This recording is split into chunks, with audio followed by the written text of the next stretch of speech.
Hi guys, welcome back to a new video of r/readers. Today we're going to be doing r/am I the asshole. The next post is by u/legal-aardvark-7367. Am I the asshole for not paying for an accident I caused? I recently got into a car accident. I totally acknowledge it was my fault. My car was a total loss, and the person I hit had a lot of scratches and a bump, but still drivable. My car was a Prius, and she was driving a much larger truck.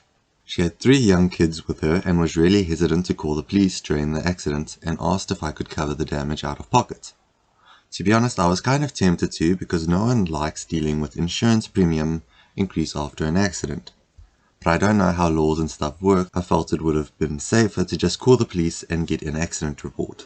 After we called the police, they asked us for our license, registration, etc.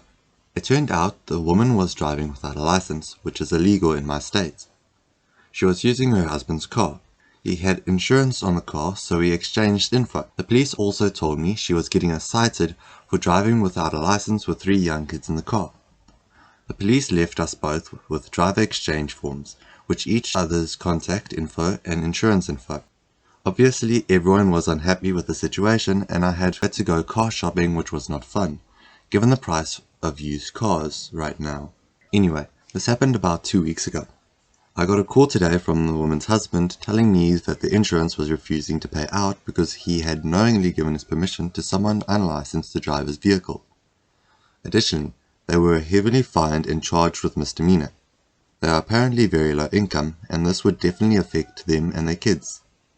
He asked me to help him fight with the insurance and for assistance with the costs since I was at fault with the accident, and no one would have found out if I hadn't caused the accident. I told him to please not contact me and to let our insurance handle it, as I don't really know anything about these things.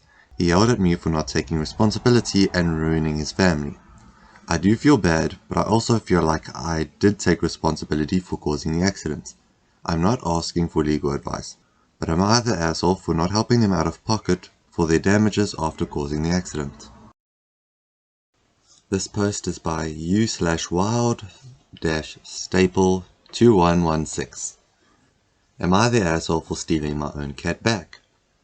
I got Pebbles from a humane society when she was 2 months old. I love her with my whole heart. She is now 5 years old, soon to be 6. 14 months ago I had to move to an apartment that didn't allow pets in the contract. I had no choice but to rehome Pebbles and was heartbroken. My grandma ended up taking her from me, so it wasn't so bad because I could visit Pebbles any time. She was safe in a house, all indoors, and well taken care of. 3 months ago, Grandma died, and of course that was hard enough. But on top of that, Pebbles got grabbed without anyone consulting me and brought to my uncle and aunt's house to live. They put her outside with their other farm cats. I drove out on my day off to see her, and she was looking scared and bedraggled, but they insisted she was fine. I went home heartbroken and angry. Recently, I was able to move into a better apartment that's pet-friendly with a roommate. I asked if I could have Pebbles back, but my aunt and uncle said no, that my cousins, 15 female and 18 female, have grown attached. Frankly, oh well, so I said fine, okay? Then last week during work hours, I took off on my lunch break, drove off to the farm while they were at work and school, found Pebbles, put her in my car and drove home to my new apartment. It took them 2 days to even figure out she was gone. Then of course Aunt called me and asked if I had taken Pebbles. I said yes. She started to yell, so I just said, "She's my cat," and gave her to Grandma for a while, "Not you," and then hung up.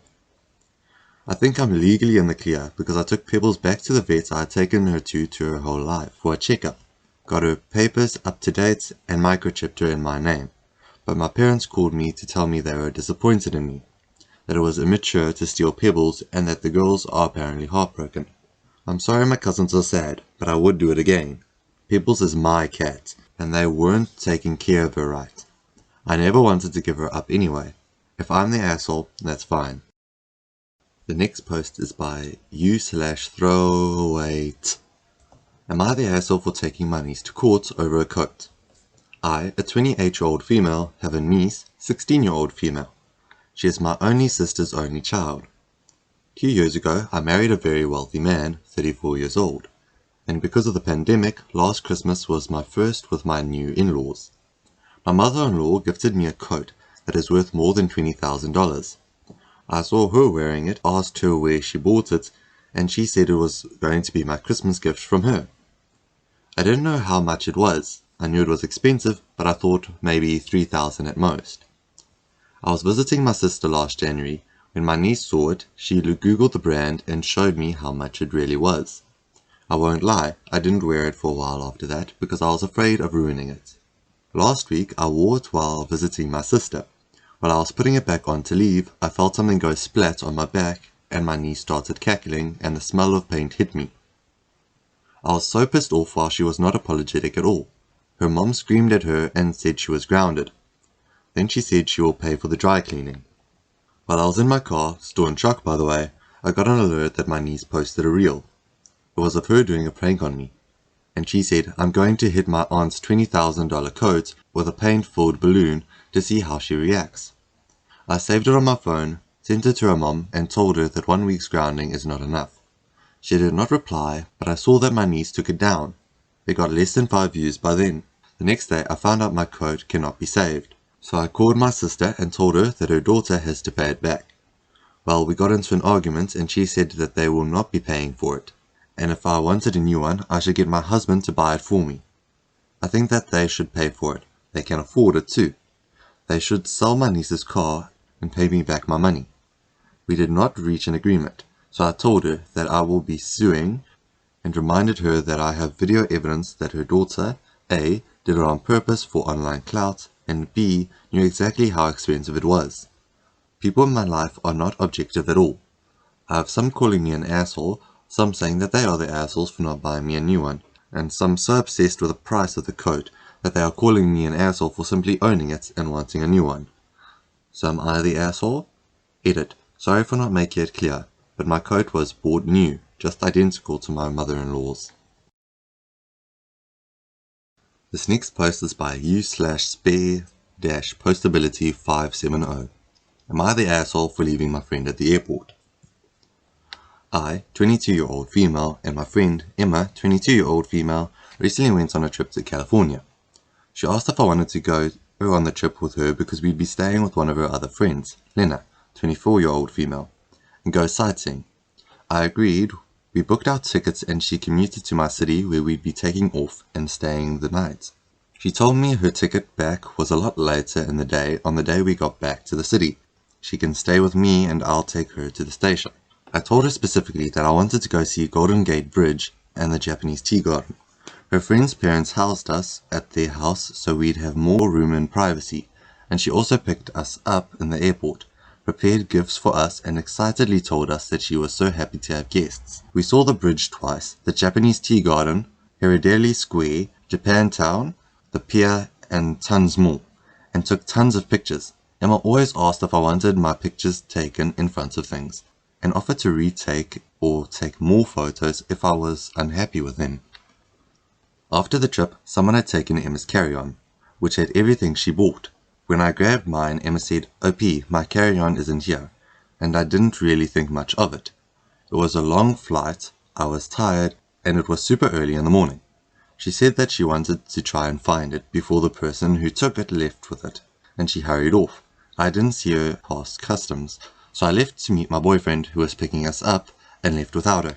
Eventually I messaged her and told her that she could find her own way back to the station. Emma was confused and said that she was supposed to go back with me and my boyfriend since her train was late, and she was just waiting for flight staff to get her carry-on back. I asked her what she wanted me to do. Run after her? She said that she just wanted a bit of understanding that she had her carry-on taken, because everything she bought was in the bag and it was a stressful situation. I snapped back, oh my word woman. Okay. I snapped back and said the trip we went on wasn't even to sightsee, it was just so she could see her friend, and she responded that we went to see everything I specifically wanted to see and more.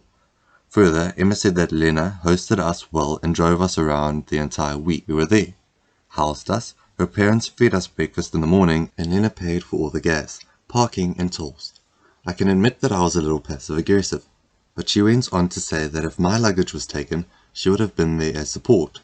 I said, well, it's not my fault you lost your luggage. Emma hasn't spoken to me since, and has since removed me from everything. I don't think I was in the wrong, but am I the asshole? Yes, you are the asshole. You basically lied to her by promising that you'd take her back to the station. So yeah, you're getting 4 out of 5 buttholes from me on that one.